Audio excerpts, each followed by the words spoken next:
Welcome to the Board of Select Persons meeting for the Town of Poland. It is Tuesday, March 17th. On the agenda this evening, we'll do the pledge. Any recognition of visitors that might come in, we'll discuss that first. For reports, we have manager reports, financial reports, and department reports. We have nothing under communications and old business today, but under new business, the consent agreement discussion, as well as we'll be setting dates for the town meeting and public hearings for the warrant. And then we have payables as well. At this time, let's please stand for the pledge. I pledge allegiance to the flag of the United States of America and to the republic for which it stands, one nation, under God, indivisible, with liberty and justice for all.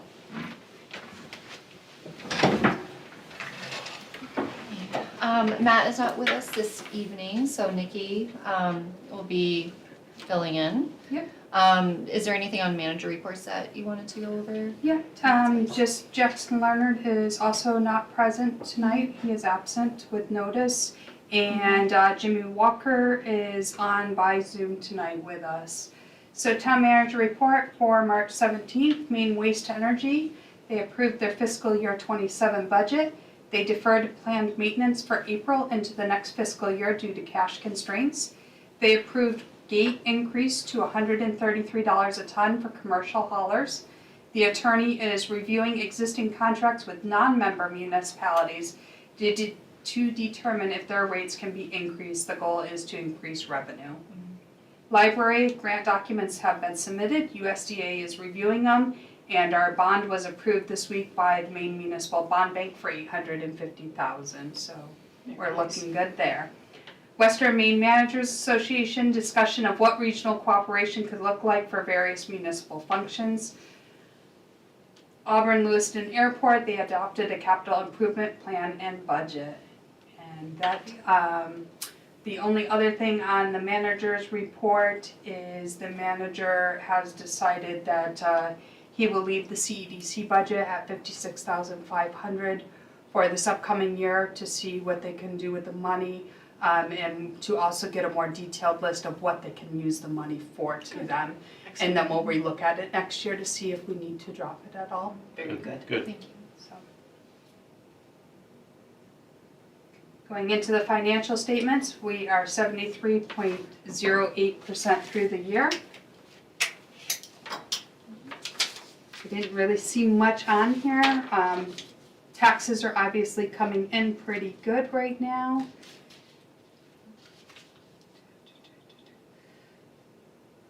I was going to say all the departments, I looked at them this morning with the finance director, and all departments are under or right where they should be. There is nothing that is over except for animal control. And why is that over? Because we have to pay the shelter up front in the contract year for their business. So other than that, everything looked good. If anybody has any questions, let me know. But we're on track and we're doing well. Thank you. Anything noteworthy on the department reports? I need a motion and a second on the financials. Motion to approve financials as read. A second. Question. I did notice, and I'm just not questioning the statistic, my understanding of it.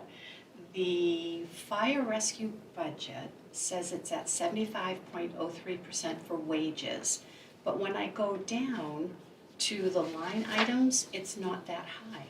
So I wondered, and I was even trying to take into account like overtime, but I'm trying to get down there. So 2000 line 10 and 20. Oh, I'm sorry, I was off a line. 10, 20, and 30. Yeah, all those I was off a combined. line, so when I went up, okay, nope, I see it, sorry. That's okay. I should have gotten my ruler out to line them You're up, okay, fine. it makes 10, sense 20, now. and 30. Sorry, okay. Yep, you're fine. All right, so Jimmy Walker, raise your hand if you approve the financials as presented. John DeSantis, Yes. Marion Hawks, Yes. Lisa Elby. Yes. With a vote 4-0, you've approved the financials as presented. Down to department reports. The one thing I did want to point out, because I know we've had a lot of discussion about it, is our statistics for our ASO. They did 175 traffic stops last month, which is a huge increase from the month before, which was 90-something. Before that, it was 130. So they are out there, they are stopping people, they are giving tickets. We did have someone come forward and ask how much of the money does the town get for the citations written, and that amount is 0. That money goes to the state, we don't see it. So just letting people know So that there's we no don't get any vested money. interest in it, Right, yes. we don't get any money for those tickets that are Yeah, being yeah. handed out here. It's all about safety, folks. Right. Thank you for that. So the consent agreement, I know you mentioned that. So the consent agreement has been removed from the agenda as we no longer need it due to a letter that was found from a previous attorney stating that it was legal. And so it has been resolved as of this afternoon and is no longer needed at this time. Hmm. So that is off the books and off the table and no need to reschedule that for a Very later nice. meeting. It's good to hear that it's been resolved. Okay. So next we just need to set the date for the warrant public hearings. Yep, so our public hearings, our charter says we have to have a public hearing at least 15 days prior to signing the warrant and at least 7 days prior to signing the warrant. So I usually like to have one on an evening, a workday evening, a work week evening, I should say, and one on a weekend. So I am going to ask the board if May 31st, which is a Tuesday at 6 p.m. works. That works for me. What time, 6? Yep, Okay. For the public hearing, can that work for you guys? it does. Yep. Okay. And then Sunday, April 12th at 9 a.m. Not for me. I head up security in my church, so. Yep. Does that work for you, It Lisa? does. That will work for me. Marianne? Jimmy Walker, does 9 a.m. on Sunday, April 12th work for you for a public hearing? That was a yes. So we're going to go ahead and schedule the 2 public hearings for those 2 dates. That's the opportunity for the townspeople to come in and talk to us about the warrant articles, ask their questions if they have them, bring up things if they want to during that time. So that'll be out in a newsletter with everything. It'll go out on Facebook, it'll go out on our website. We will make every effort to get it out there in every way possible to people. We also put it out here and we will put it on the sign out front too, that we have those public hearings and hopefully get people in. So we need a motion for that, for both? To set the dates? Set the date. What was Sunday's date again? April April 12th at 9 a.m.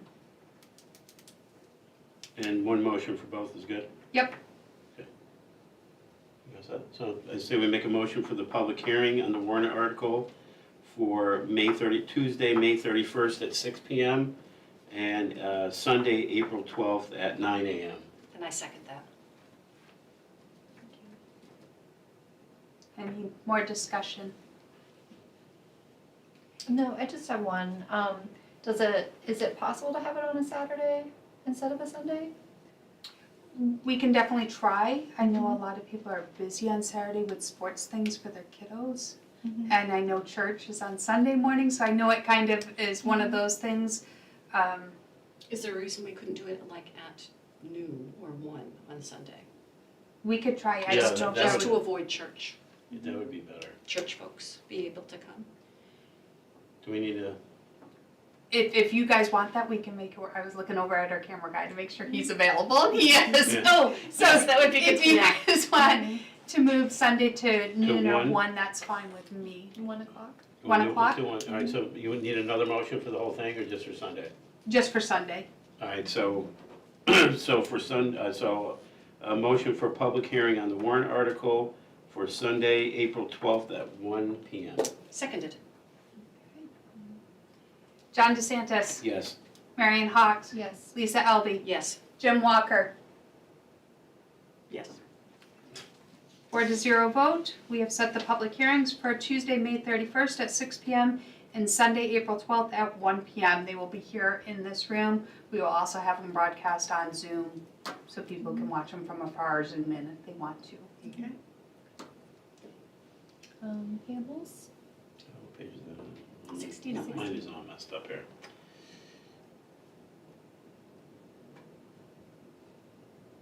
I got it. Yeah, I got it right here. See, it's blank. Come on. Okay.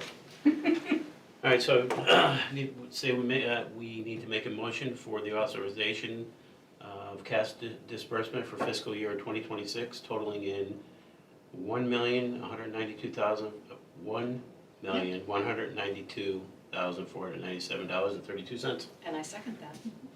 Too many numbers. Any questions? John Yes. DeSantis, Marion Hawks, Yes. Lisa Elby, Yes. Jim Walker. By a vote of 4-0, you have approved the payables in the amount of $1,192,497.32. Any other business? No, I'm good. I just wanted to remind folks who are interested in running for the open positions. We have 1 vacancy and 2 alternate vacancies for the Board of Appeals. There's 3 school board positions that are available and 1 select board position. And Budget Committee? Yeah, there's no Board of Appeals that are up. Oh, it says down here. Oh, yeah, those Oh, are just appointed. committee, just Those are appointed, Okay. yeah. Elected is 2 Apologies. budget committee members. 2 Budget Committee And we've had no one members. take out papers for those yet. Okay. So everything else, we've had at least 1 person take out papers for, Mhm. but the 2 budget positions, we've had no one take out papers for yet, so. And you still have until April 10th, which I believe is a Friday, end of day, to get those signatures in, so there's still plenty of time. I do have 2 things under any other business. The first is we've been awarded a grant. This grant is in the amount of $14,975, and it is for the Housing Opportunity Program, and it's for us to pay for lawyer fees and stuff that are related to the new housing, things that are coming down from the state to help us get through that and to legalize everything that we have and to double check all the language and stuff that we have meets the requirements of the new housing items that the state's putting in place, which can be quite burdensome. And what are those things? They haven't quite decided all Oh, of it okay. yet. All right, good to know. It is still up in Okay. the air. It is a big. I thought I'd missed a big No, it picture is a here. big bill Okay, and it is okay. still, but we know it's coming down Okay. and we were offered this grant What's the bill by number? the state of Maine. Do you know what the bill number is? Let me see if I can find it in here. If not, I can get it to you tomorrow. I Okay, do that's not fine. have it in here That's right fine, now, yeah. but I can definitely get it to you. All right, thank you. I just Yeah. want to do a little reading. So this is a grant from the state of Maine, Maine Office of Community Affairs, in the Okay. amount of $14,975. I need someone to authorize us accepting it and also to authorize Matt to sign the paperwork to receive it. So moved. So when did that come down, today? Or did you already have that before the agenda came out? No, we just got the letter yesterday. Oh, yesterday, okay. Yeah, so, Yeah, I was just curious what Yeah. it was in, okay. yeah, we just got it, so. All right, She needs a second. yeah, I'll second it. Any other questions? Nope. Okay, John DeSantis, Yes. Marion Hawks, Yes. Lisa Elby, Yes. Jim Walker. With a vote of 4-0, you have accepted the $14,975 grant and authorized Matt to sign it on behalf of the town. The second item that came down today again from the state is we have mandatory central voter registration training with a new system that is on the books for April 2nd. And there is 4 of us here that will be in an all-day training for it that day, and that takes out all 3 of our clerks up front. Okay, So we will be closed that day to all transactions. okay. Unfortunately, we can't control when the state does these, and it's last minute when we find out about them. And what is that again? Central voter registration, they're switching out the CVR system to a new one. In order for us to use it, we have to go to 2 4-hour session trainings in one day to be able to use the system. So that's what we are doing April 2nd. Okay, all right, bring coffee. Yes. Coffee and snacks, lots of Yep, chocolate. Exactly. So that's all that I have. Thank you, Nikki. And Lisa? I just wanted to address some, comments that were made on our community, the Poland, on the Poland Community Facebook page. Specifically in regards to the questions about solar use and development in the town. I was a little concerned that I felt that some of the information wasn't exactly accurate. And please correct me if I'm wrong in anything that I say. But one of the statements that was made was that there was a quote-unquote lax upkeep of the CLUC. And originally, the comment stated that our CLUC hadn't been updated in over a decade. I felt that was unfortunate to have put out there for the public because that's not true. Our CLUC is updated and revisited every year. It's revisited either items or agendas, items brought up either by the planning board or by the people from the town of Poland can bring up issues that they need to have addressed. In particular, the chapter regarding the solar development in the town of Poland was voted on by the people of Poland in 2022, if I remember It was correctly. updated in 2022. It was originally voted on in 2019. Okay, so voted on in 2019 and then revisited and updated in 2022. So I do recognize that things are changing rapidly with solar development, but it's been 3 years. So, coming up onto 4 years now, so it has been revisited. So, for me, what I wanted to say was, the planning board, the code enforcement office, the select board, and our town manager all have the safety and the best interest of the citizens in the forefront, citizens of Poland in the forefront of our minds. It was disappointing for me to see that the baseless accusation of the lax upkeep of the CLUC was put out in social media, and I took it personally. I think most of everybody here knows, and a lot of people in the community know, that I was on Poland Fire Rescue for 14 years. There is nothing that is more important to me than the safety and well-being of my fellow community, fellow Poland community folks. The other thing I wanted to talk about was there was a statement, again, that said because homeowners don't know the value of their property like developers do. I find that suggestion that homeowners are inherently less informed about their property values than developers to be quite dismissive. While developers look at broad market data, homeowners have a granular understanding of their property's unique assets and nuances. And I really think that that was a disservice to the property owners of Poland to have that statement made. There was also a question about who profited from the energy produced in a solar development. And in this particular instance, I feel that who profits is the homeowner, not in the production of energy, but this property owner is leasing their property. They have a large parcel of property. They are leasing a small section or less than half size of their property to a developer to put a solar farm in, if you will. In this instance, the property owner will have an income for the next 30 years that helps them to offset their taxes. And I mean, we're all struggling right now with the increases of everything in our daily lives as well as taxes. And I just think, you know, this property owner has found a way to make things a little bit easier for him.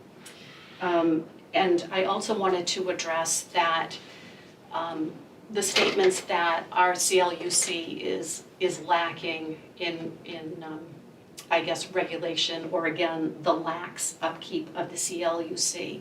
The developers that were here stated that Poland has one of the most stringent CLUC ordinances, I guess you would say, for solar farms in the state of all the properties that they've worked with.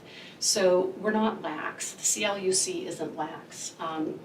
And we also, the state of Maine, LD 1881, our state statutes on solar farm regulation in Maine.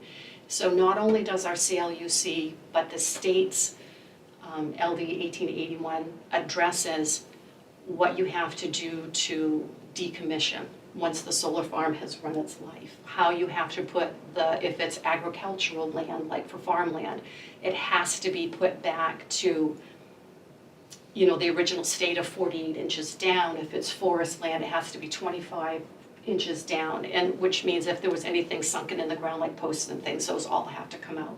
So I think it's a misrepresentation to say that we're lax in what we're doing. So, that's it. Yeah, and to add to that, I asked the solar company specific questions and they were honest about it. They make money, the Yep. landowner makes money, that's it. It doesn't do anything for the community. We understand that. And I respect the folks that came here, and I respect that they're, people are going through the proper channels and following rules and regulations, just like the homeowner is. But I think if you're I think you have to be straightforward in the information that you're presenting and have it be factual. I think, and that was a good job of what you did, but it was pretty out in the open. They were honest. I mean, landowner was honest, it was pretty honest, they were honest, everybody was honest here. So for the public to make a public comment like that, it's really unfair. I take very seriously the folks that were here and their concerns. I'm not saying that at all. I take very seriously the concerns of the other folks that were here. But that's all I wanted to address, was what I felt might be a little bit of misinformation that was out there. That's all. Yeah, and I would like to just address the decommissioning, because I know some people have addressed the concerns about what happens if we have a big storm and it rips up all the panels and stuff like that. That is part of the decommissioning plan. The money is held in escrow. Yes, it The is. town of Poland is signed off as the part of owner of that, along with the DEP. And so it takes both the town signatures and DEP. Once that money is there and it is updated, so the money is based on how much the project is. And then 5 years after, they have to go back and have it reassessed to the new values of Correct. what things cost nowadays. So Right. it has to be updated all the time until the decommissioning happens. Right. So that money is available for the Yes. town if they don't do what they're supposed to do and take care of it. If Exactly. they do, then the DEP signs off on the money, we sign off on the money, and they get their money back. But that is not money that is not there and It's- available to the yes. town. It is actual cash in a bank with our names on it that we have to help with decommissioning if we need to go that route. Right. And in saying that, what is the likelihood of that? I really hope not much at all. I hope the developers do what they say they're gonna do at the end of the life of them. We have had one instance in town where a certain parcel of land was supposed to be developed into a subdivision. The road didn't get built, stuff like that. The town did have to go to court over that, and we did win hands down. And But that was a we were subdivision and able not to even a pay solar for farm. what we needed to pay for to get it to where it needed to be back to where it was Yeah. supposed to be. So, and it is not new to have these escrows. We have them for all the pits in town. So Oh, okay. each pit that has, an ownership, we have a decommissioning for those, for their sand pits, and we Yeah. hold the money in escrow for those too. Yeah. Route 26 is one of them. We have a huge escrow for that one, like, we hold these and we keep track of them and we get the statements every month on them. We know what's in there. And they're not allowed to withdraw it unless we say, yeah, you can do that. So Yeah. we do, and we do that for other projects in town as well. We have escrows for other projects that we look out for and watch over. Yeah. So it sounds like the town does a good job in managing that. Yeah, and the town has 125%, so DEP says it has to be funded at 100%, the town says 125% Okay. decommissioning standard. So whatever that number is that's given, we make them do 125% of All it. right. So we have, now as far as where do the panels go, that is a great question. I don't know the answer to that, I'm not that well versed in it, so I definitely understand the concept of that may be an issue. But it doesn't, they don't stay in Poland. But again, as far as paying for taking care of it, we do have the ability to do that. If something happens or these developers go broke down the road or something, we do have a way Yep. to make sure that land goes back to what it was, in its original state, Okay. so. And my understanding is that this is a citizens initiative. It is. There are folks that are collecting signatures for this. Let's assume that they get the signatures that they need and I this think is on the ballot. Very close. I think they're very close, I Um, believe. Yeah.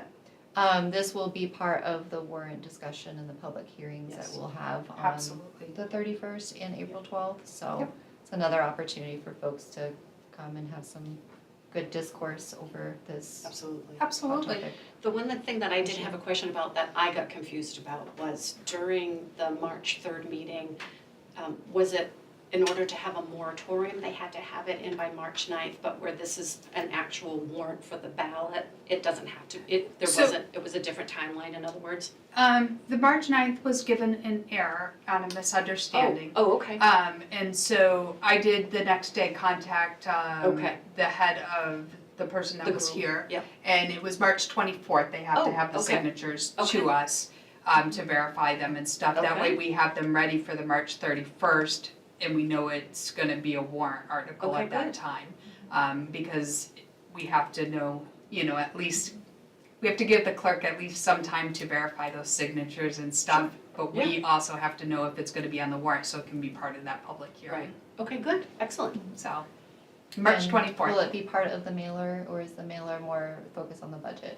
The mailer focuses on the budget, however, because we know it's coming forward, we will put in there what the wording will be and what it will have as a caption in there that if the amount of signatures gathered is above 127 and is certified, this will be on the warrant. That way people do know it's going to be a topic for discussion at those public hearings, and they can see it right there, because some people don't go online, they don't know about Correct. this stuff. Some They don't people go to our have the ability website. to go online. Right, so that mailer will have it in there just in case someone, that's all that they get. So it will Sure. have it in there. It's not a definite that it's on the warrant until we certify those signatures, but we will definitely know by that first public hearing on April, March what was it? 31st. March 31st, that it's there. So Okay, we very will good. definitely know by then and be able to say, yes, it's on there. All right, excellent. That's it for me. Alright, motion to, Jim, anything to add? No, Nope, he's he's good. good. All right. Motion to adjourn? I'll let you do it this time. Oh, thank you. All right. So we make a motion to adjourn at 7:28. I second that. Have a good, oh, no, let's take a vote. John DeSantis, Yes. Marianne Hawks, Yes. Lisa Alfie, Yes. Jim Walker. By a vote 4-0, you have adjourned the meeting. Have a good evening, everyone.